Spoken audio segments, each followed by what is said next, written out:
Ich finde es ja total lässig, dass wir bei der Freitagsrunde wieder mal so Publikum haben. Ist ja nicht selbstverständlich, wie man die Woche im Tagesanzeiger hat können lesen. Viele Leute haben Mühe mit so der Rückkehr in die Normalität und leiden unter dem sogenannten Cave-Syndrom. Also sie bleiben lieber daheim in der sogenannten Höhle.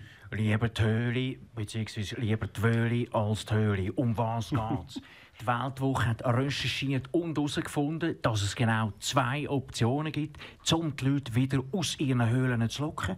Entweder mit einem Aufruf, um gegen die Corona-Diktatur zu demonstrieren, oder mit ein paar Gratis-Gipfeli und einem trümmeligen Stimmenimitator. Ja gut, das Höhlensyndrom ist für uns vor Ort nicht Neues, Herr Köppel. Gell? Wir sagen dem einfach Redwi. Wir haben alle ein Höhlensyndrom tief in uns drin, Frau Amherd. 1000 Jahre war der Mensch in der Höhle, ums Feuer herum, und hat gesungen und tanzt, bevor er rausgekommen ist, Freundschaften schließen mit den Tieren, vor allem mit dem Biber. Ja, und vor allem ein Berufskollege, Sänger. Nicht der Justin Bieber, sondern der Stefan Eicher. Also neben seinem Kollegen Stefan Eicher hat quasi in Amerika Schlagzeilen gesorgt.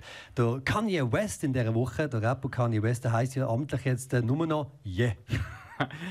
Gut, das hat er von mir abgeschaut. Ich heiße Blickersdorfer, aber für meine Fans bin ich der Blick. Darum gehe ich jetzt einen Step weiter.